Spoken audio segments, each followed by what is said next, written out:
Fala, gente amiga, tudo bom? Eu sou Carlos Lose e este é o Batata Diário, o seu programa de dicas do Diário do Capitão. E hoje eu quero aproveitar aqui o espaço para fazer um vídeo curtinho, falando um pouco, da live do Thiago lá sobre Clone Wars,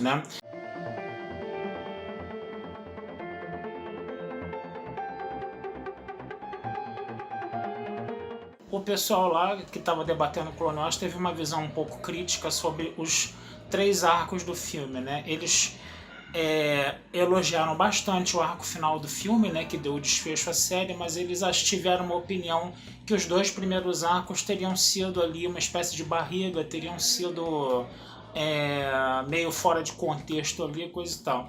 Eu queria fazer uma defesa dessa última temporada de Clone Wars, porque a impressão que me deu quando eu assisti essa última temporada de Clone Wars era de que eu estava assistindo a 4ª temporada de Enterprise, que a gente viu que Enterprise foi cancelada, e teve uma 4ª temporada muito boa.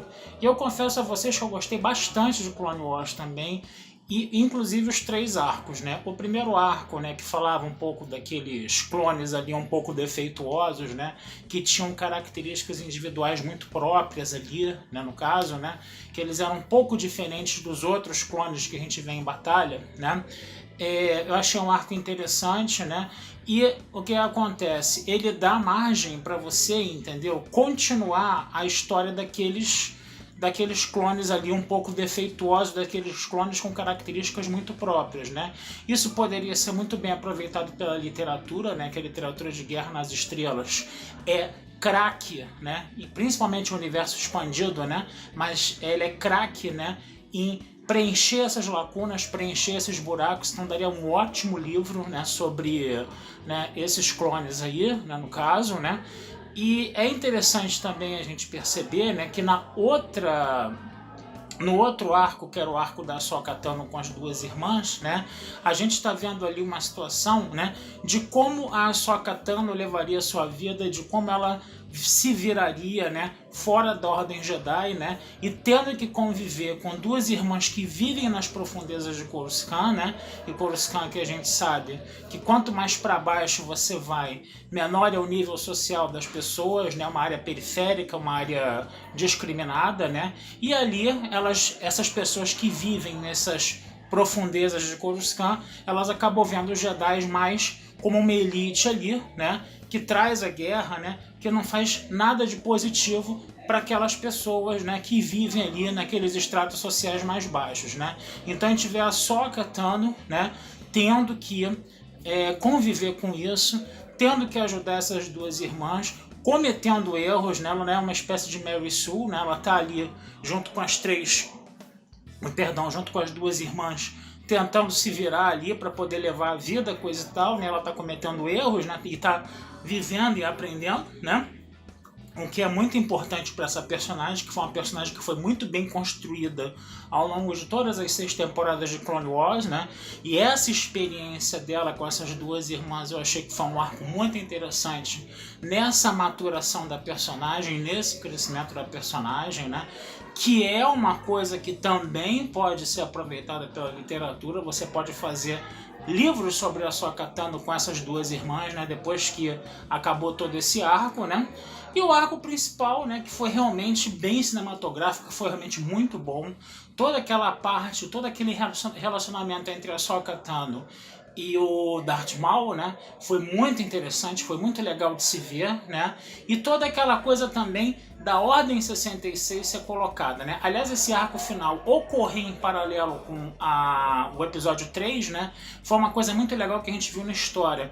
Mais ou menos o que a gente viu lá, do livro do Darth Plagueis, do James Luceno, que ocorre em paralelo também com o episódio 1, E aí o que acontece? O episódio 1 ficou muito mais valorizado, com essa participação em paralelo do livro do James Luceno. Quando você lê o livro do James Luceno, do Darth Plagueis, você começa a ver o episódio 1 com outros olhos, E o que acontece aí? A gente agora está vendo o episódio 3 com outros olhos, com essa participação em paralelo da Ahsoka Tano, E a gente, inclusive, vê a participação do Darth Maul no filme do Han Solo de uma outra forma também, com essa participação da Ahsoka Tano. A gente vê a participação do Darth Maul em Rebels, também com outros olhos, né?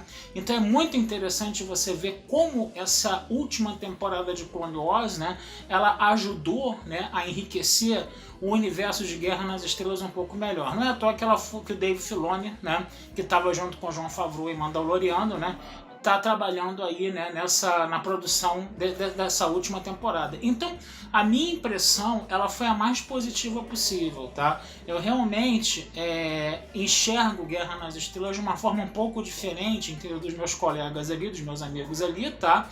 E também enxergo, né, que Guerra nas Estrelas, né, ela tem uma diferença com relação à Jornada nas Estrelas. Por quê? Porque toda a mídia produzida, ela é muito mais interagente, né? Principalmente, né, quando você lê os livros, os quadrinhos também, né? Mas eu fico mais impressionado pelos livros. Para mim, Guerra nas Estrelas hoje são os livros, não são nem os filmes. Os filmes são a coisa mais fraca de Guerra nas Estrelas, na minha opinião.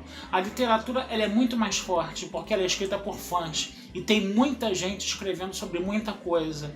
E, de repente, Clone Wars, ela vai dar pontas soltas, né, que algumas pontas ficaram soltas, obviamente, né, mas em Guerra nas Estrelas essas pontas soltas, elas não são nem uma coisa ruim. Por quê? Porque tem todo um universo de fãs, tem todo um universo de escritores que pegam essas pontas soltas e desenvolvem, né? Então Guerra nas Estrelas tem essa característica específica, por exemplo, com uma coisa que a gente não vê muito em Jornada nas Estrelas, mas em Guerra nas Estrelas, né, quando você vê Clone Wars ali, né, botando, né, esse grupo, né, como é que fala, de clones que estão ali com esses defeitos genéticos, né, e de repente eles somem, já é ponta para você fazer um livro, ponta para você de repente fazer uma série, se houver um projeto mais ousado, né, assim como você também tem essa história das duas irmãs aí, pelo menos um livro delas com a Ahsoka Tano você poderia ter, né. Então, eu vi Clone Wars como um inteiro, tá? De uma forma bem positiva, né? Eu achei muito legal isso, e principalmente trazer a Ahsoka Tano de volta, porque ela saiu pela porta dos fundos, né, na 6ª temporada, e depois ela aparece de uma forma bem melancólica em Rebels, né? Bem melancólica, já uma mulher feita, já uma mulher adulta, né? Bem melancólica por causa de toda aquela questão do Anakin, né? E o que a gente vê nesse arco final da 7ª temporada de Guerras Clônicas, né? Um desfecho, entendeu? Que tá também bem melancólico, né? Um desfecho que tá bem melancólico. Eu não vou me falar em tantos spoilers aqui, que eu já dei muitos spoilers, inclusive, tá, gente? Desculpa aí, tá? Mas o que acontece?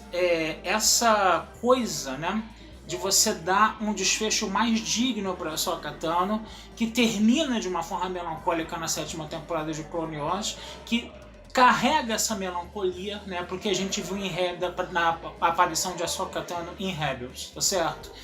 Então é isso aí, gente. Vou ficando por aqui, tá? Me desculpem pelos spoilers, eu devia ter avisado lá no início do vídeo que eu daria muitos spoilers sobre isso, tá? Mas vida longa e próspera como sempre, tá certo?